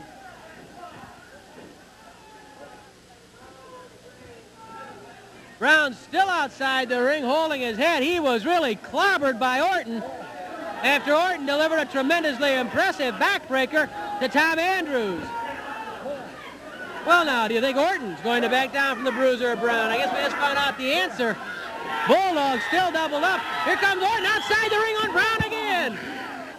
Brown knocked down by Cowboy Orton out here on the floor. If we can get a look at it, outside on the floor, Orton battering Brown.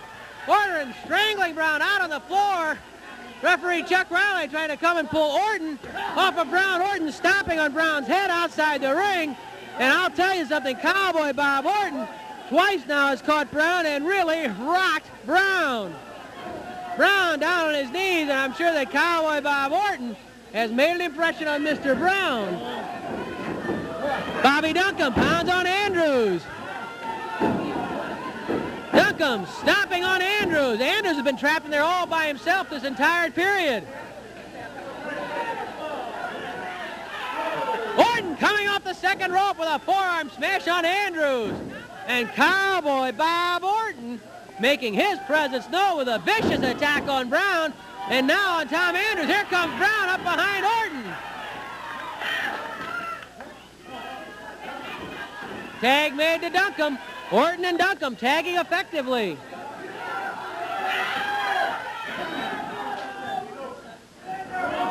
5 minutes left. 5 minutes. 5 minutes remaining. Curfew. Andrews with a kick to Duncombe, and here comes the Bulldog. Duncombe being bitten by Brown. Duncombe and Orton. Duncombe grabbed by Brown again. Brown rams the heads of Orton and Duncombe together. Everybody standing, and we have a Donnybrook. Bulldog by Brown, pounding on Duncombe. Orton up on the top rope. Brown grabs him. Oh, he punched. Oh, Orton dropped right onto the buckle after he was clobbered by Brown. Oh, Orton will have some of the steam out of his sails after that. Oh, my goodness. How Bob Orton knocked off the buckles by Brown, but in doing that, Brown got himself into trouble against Duncombe. Tag made to Orton. And Orton has guts. He's back up on the second rope again, coming down with an elbow to the back of Brown. Orton lifts Brown. Atomic knee drop by Cowboy Orton on Bulldog Brown. Orton covers Brown. Count of 1. Orton thrown off by Brown.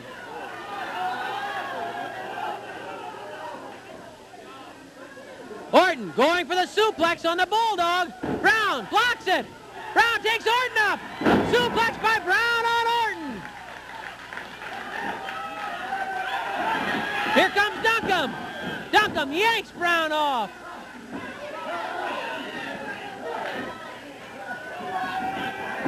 Andrews slams Orton into the corner.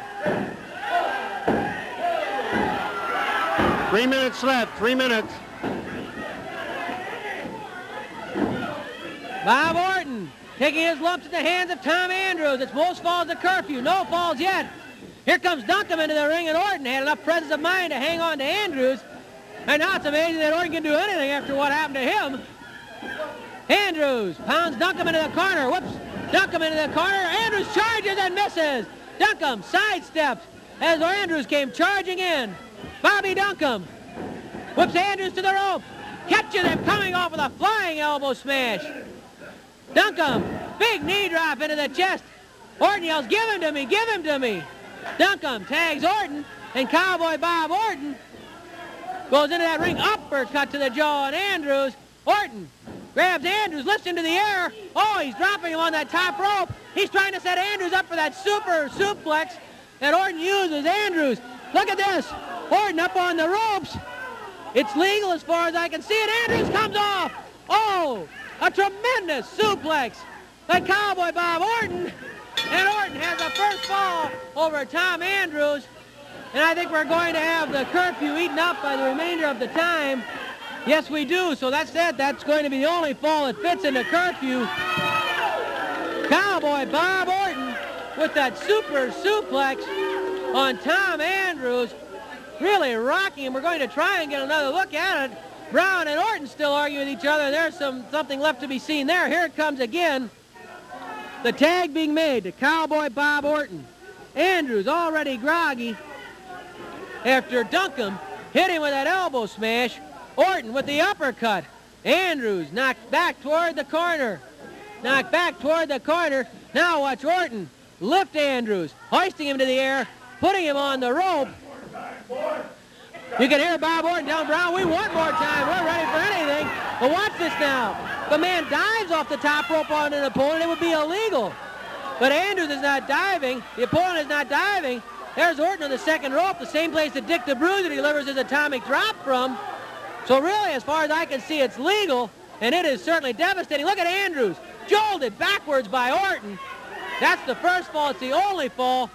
In my book, Wrestling at the Chase, we have some behind-the-scenes stories on people like Ric Flair and Crusher Blackwell. But right now, you get a chance to see them before the cameras. Let's go back to July 4th, 1982. Fireworks were popping, and the action has just begun for a tag team battle, sending Crusher Blackwell and Ric Flair against Dory Funk Jr. and Ken Patera.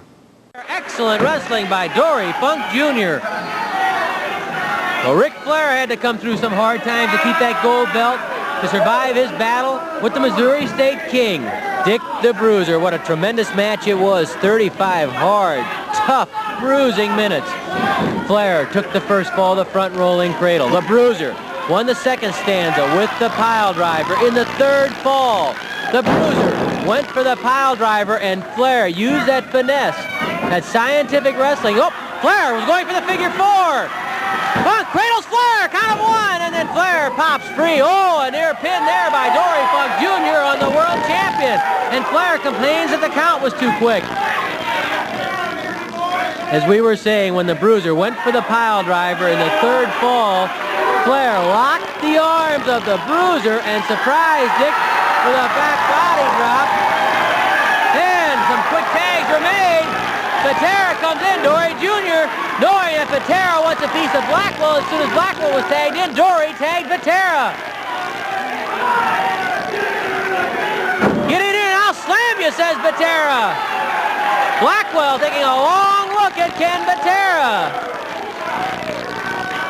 At any rate, back to Flair and the Bruiser, that back body drop, and followed by a beautiful bridge with enough to hold the shoulders of the Bruiser down for a count of three. Sooner or later, Fatwell, I will get you, says Patera. Ken Patera, does he have eyes for Crusher Blackwell? Almost enough to make him forget about the fact that he has a golden opportunity because the world champion's in the same ring with him. He wants Blackwell so bad. Well, of course, he has that opportunity coming up one-on-one. He may never get that opportunity today, as I don't think Blackwell wants any part of Ken Patera. Well, the speculation has always been, here's Ken Patera, the man, the first man, the only man ever to lift more than 500 pounds overhead. Certainly he is someone who could body slam Blackwell. What an uppercut by Funk! Oh, what a pair of uppercuts by Dory Funk Jr. He lifts the world champion in a body slam by Dory Jr. Flair retreats to the corner. What a match. The type of match for which St. Louis and Wrestling at the Chase are famous. Flair forces Funk into the corner.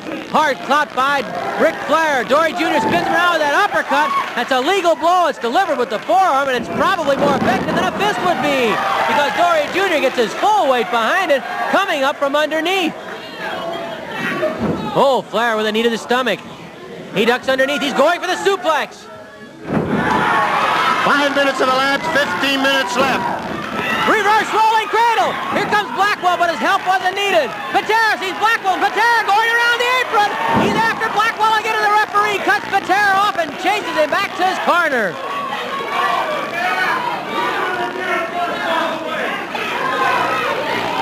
Ric Flair trying to regain his composure. With what is happening between Patera and Blackwell, with the fact that Dory Funk Jr. is Patera's partner, I think Ric Flair is just a little out of sorts, a little thrown off balance. There's just so much intensity and anger and fury in that ring right now. Headbutt by Blackwell drops Dory Funk Jr. Blackwell grabs the arm of Funk and piles him into that corner. Look out, here comes Blackwell! 472 pounds driven into the chest of Dory Funk Jr. by Crusher Blackwell.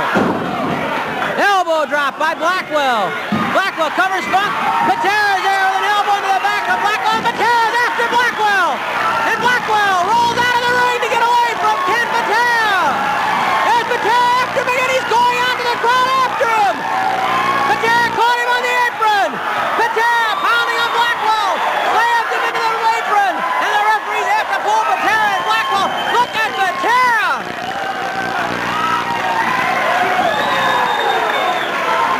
Ed Warren has had more work outside the ring on the apron than any two referees have had in the middle of the ring in any match. Just trying to control Ken Patera.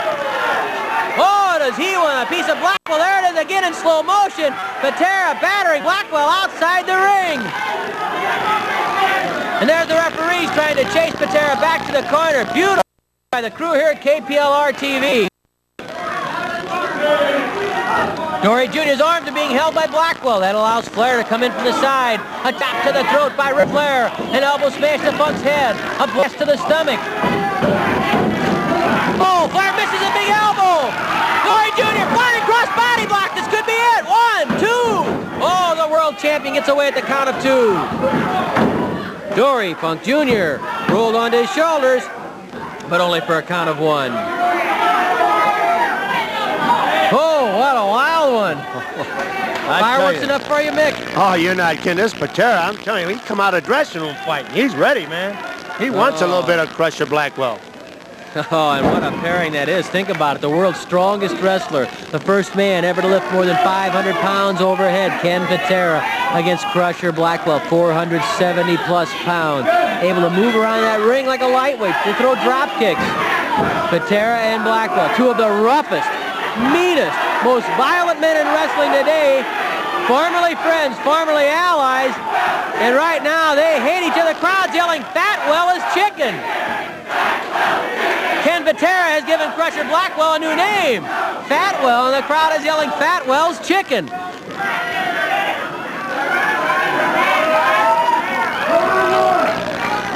Patera yelled at Funk, "Tag me." You know why. He's in the ring with Blackwell. You talk about July the 4th, man. This is it right here at Wrestling at the Chase. It may never be the same.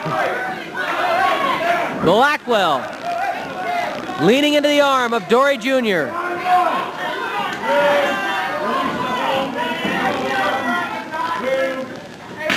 Oh, what a blast from Ric Flair to Dory Funk Jr. You know that Flair would love to come up with a victory today if he and Blackwell could win. Well, they're going to push both Dory Funk Jr. and Ken Patera down the ladder.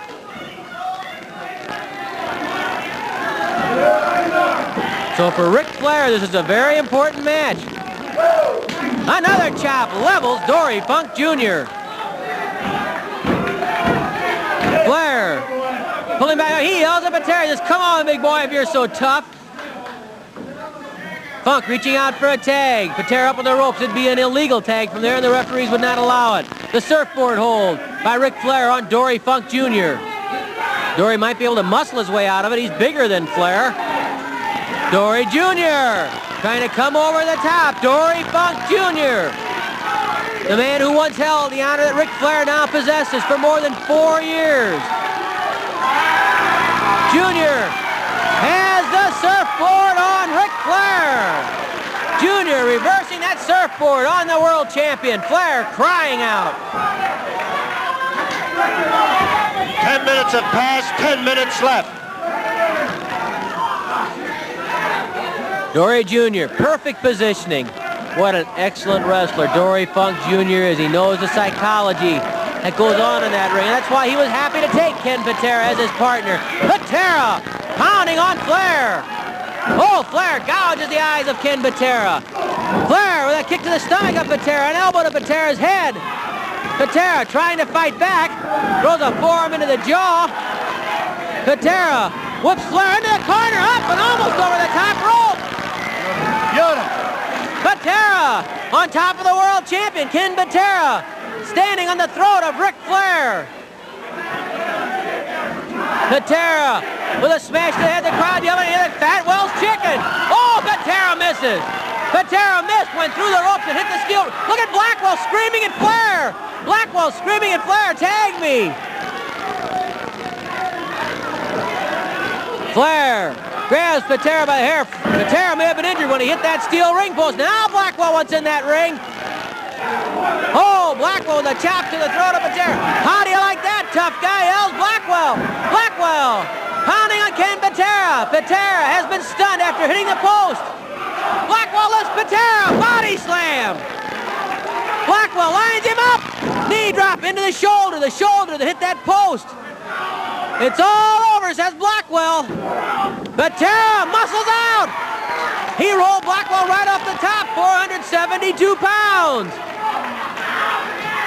Blackwell with another knee drop into the shoulder. Blackwell covers Patera, count of 2, and Patera manages to force his way out, calling on all the raw power that he has to avoid being pinned by Crusher Blackwell. Headbutt by Blackwell drops Patera. Patera stunned, hurt, groggy. Dory Jr. watching with worry all over his face, knowing that Patera needs a tag, but he's a long way away, and there's a diving headbutt from Blackwell. The things that man can do at that size. Now up two, Blackwell manages to get his shoulder up, and Blackwell can't believe that Patera is still hanging in there. Patera fighting back, he gouges the eyes of Blackwell. Blackwell misses with a punch. Patera fighting back. Patera pounding on Blackwell. Patera after Blackwell. Blackwell knocked to the ropes by Ken Patera. Tag made. Patera after Flair. Flair traps Patera in that corner. Uses the shoulder to the midsection. What a Donnybrook. Flair pounding on Patera. Patera knocked into the ropes. Blackwell strangles him. You want to try your luck, says Flair to Dory Jr. The referees try to keep Dory back in his corner.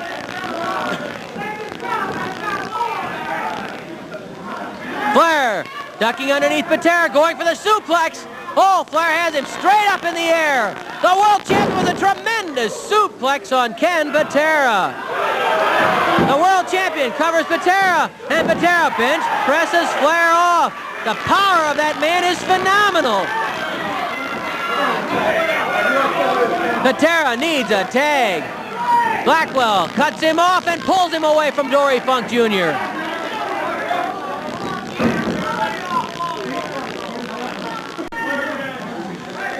Crusher Blackwell with a front face lock on Ken Patera. Patera really had things going his way till he hit that post when he tried a flying tackle on Flair. Patera reaching out, makes the tag. Patera tags Dory Jr., and that's what Patera needed to do. He just hung in there with that power and managed to hang on till he get over to Dory Funk Jr. Patera and Funk both pounding on Blackwell. Patera and Funk double teaming Blackwell. Here comes Flair. Oh, Funk flattens Flair. Hang on, them yells Flair to Blackwell. Blackwell and Flair double teaming Dory Funk Jr. Patera trying to regain his bearings on the apron. He took some punishment. Only that power, that strength, that resilience that he has allowed him to hang in there. Blackwell lines up the leg. Oh, a leg drop right into the knee of Dory Funk Jr. by Crusher Blackwell. Blackwell hanging on to Funk, and Flair with a kick to the back of the knee, and then a chop to the throat. 15 minutes have expired, 5 minutes left. Patera in there trying to break up the figure four. Flair doggedly hanging on to the figure four leg lock. The referees chase Patera back. Funk caught in the figure four, right in the middle of the ring. This could be it. The figure four leg lock on Dory Jr. Jr. trying to roll it over. He might be able to reverse it if he can roll it over. Can Dory reverse the figure four leg lock on the world champion? Oh, he couldn't turn it. He couldn't turn it. If he could have turned it over and been on his stomach, the leverage would probably have belonged to Dory Funk Jr. He's trying it again. Trying to reverse the figure four. The crowd screaming, and Dory Jr. reverses it. Dory Jr. reverses the figure four. Flair rolls to the ropes. The referees will call for a break. Blackwell outside the ring, grabbing Funk by the throat. Here comes Patera. Patera after Blackwell. The referees again chase Patera back. Dory Jr. took a lot of punishment while he was in that figure four, though. He's limping, and Flair might have an advantage he can follow up on right here. Flair off the ropes. Knee is blocked. Dory Jr. blocks the knee drop. He has the ankle. A forearm smash levels Flair. The spinning toe hold. The spinning toe hold by Dory Jr. on Flair. Here's Funk's opportunity. Here comes Blackwell. Here comes Patera. Blackwell and Patera toe-to-toe. Dory Jr. the spinning toe hold on Flair. They're the legal men in the Flair. And Funk. Funk dropped by Blackwell. Flair going outside the ring. Dory Jr. after him on the floor. Patera and Blackwell inside the ring. Patera knocking Blackwell off his feet. Patera's leaving. Patera's running out. But Blackwell leaving Patera out after him. Flair and Funk out on the floor. I don't know where. Blackwell Here comes Patera back. That coward's running just like he did at the Checker Dome. Bradwell. For the bell. Funk. Bradwell, the war's just begun. Funk has a spinning toe hold on Flair outside the ring.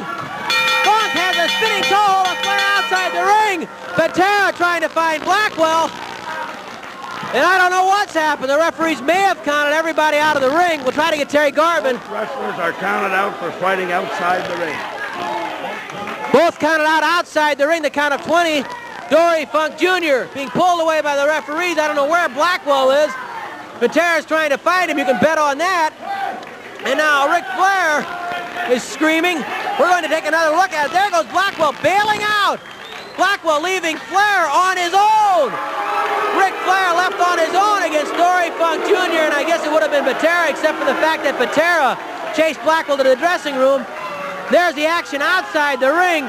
Dory Funk Jr. with that uppercut to Flair, dropping him. We're taking another look at it, and there it is, Ric Flair now holding the gold belt. The crowd yelling about Blackwell. Rick, your partner deserted you. I've had enough of Ted O'Connor. I've had enough of St. Louis. And this time, the next time I'm in this town, whoever it is going to learn what it means to pay the price to be in the ring with a world champion. I'm tired of tag matches. I'm tired of being ganged up on. Ric Flair is the man. He's the world champion. And he doesn't take anything off anybody. And Dory Funk Jr. is going to find that out when I get my shot. Ric Flair, well, he had a rough day today. So did Blackwell. It was a wild one. Let's try to get the official time, if we can, from Mickey Garagiola. In 17 minutes and 5 seconds, referee counts all 4 wrestlers out. The match is a draw. Get him out of here.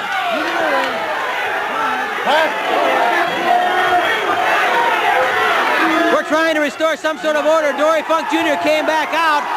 And now Ric Flair.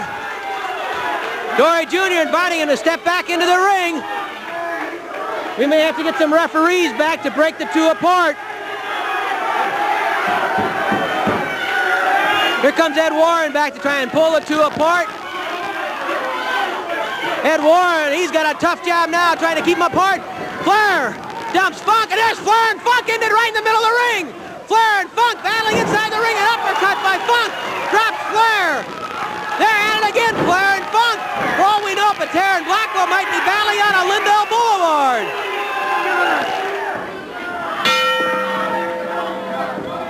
Max Blue tests King Kong Brody, the first main event today on Wrestling at the Chase. Brody does some yelling. Blue complains. Eddie Smith, you have nothing to complain about. Get in there and wrestle him. Blue throws Brody to the ropes. Brody with a flying tackle. Well, Blue is going to try a hip toss, and Brody has knocked him over, bowled him right over.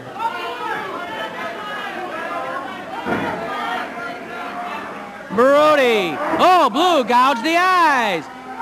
Blue again gouging the eyes of Brody, and Brody pushes Blue back into that corner. King Kong Brody. Certainly one of the most, if not the most explosive personalities in wrestling today. A clean break by King Kong Brody. Blue. You have to be intimidated when you square off with Brody. He has a way of getting your attention. A giant greyhound, that's just what he looks like. The huge thighs, the big arms and shoulders. What a big, well-conditioned man. Brody, a kick right to the sternum of Max Blue. Blue leveled by Brody. The kick was legal. It was with the flat of the boot. Brody slams Blue into the corner. Brody with a big smash, and Max Blue knocked down in the corner. Brody using the knee right against the neck and the head of Max Blue. King Kong Brody, a man on a rampage, and Max Blue getting plastered into the corner by King Kong Brody. Eddie Smith with the tough task of trying to control King Kong Brody. Brody pitches Blue right out of the ring. King Kong Brody takes a look at on the other side of the ring. Brody goes outside. King Kong Brody stalking around that ring. There he is. Max Blue, I don't think he realizes Brody. Yes, he sees him. And Blue trying to get away from Brody. crawls into the ring. Oh, and Brody catches him and drags him right out of the ring. Nearly ripping his tights off at the same time. King Kong Brody. When that bell rings, he knows only one thing, destroy an opponent. And Max Blue getting clobbered by Brody. Blue tried to get away, but there was no escape from Brody. A kick takes Blue right off his feet and levels him. King Kong Brody, my goodness, there is just nobody like him. Brody, another kick, and Blue goes sailing down to the mat. Brody, flying mare. Blue, down, Brody, lines him up to the air. Flying knee drop right into the shoulder of Max Blue. A great way to break a shoulder, or separate a shoulder. And King Kong Brody tramples Max Blue. He's done that to many an opponent. And we'll get another look at it. Brody back after Blue again. Brody stomping on Blue. The referee chasing Brody back to the corner, and Blue crawling out of the ring. There's Blue down on the mat. Brody grabs Blue, who's already taking a pounding outside the ring. Brody, a snap flying mare, yanks Blue over, flinging him down. Brody knows the punishment his man is taking. Watch him throw that arm into the air, signifying he knows it's his. And now watch this giant of a man, 6'5", 290, to the air, crashing down on Max Blue. And friends, after that, it is all over.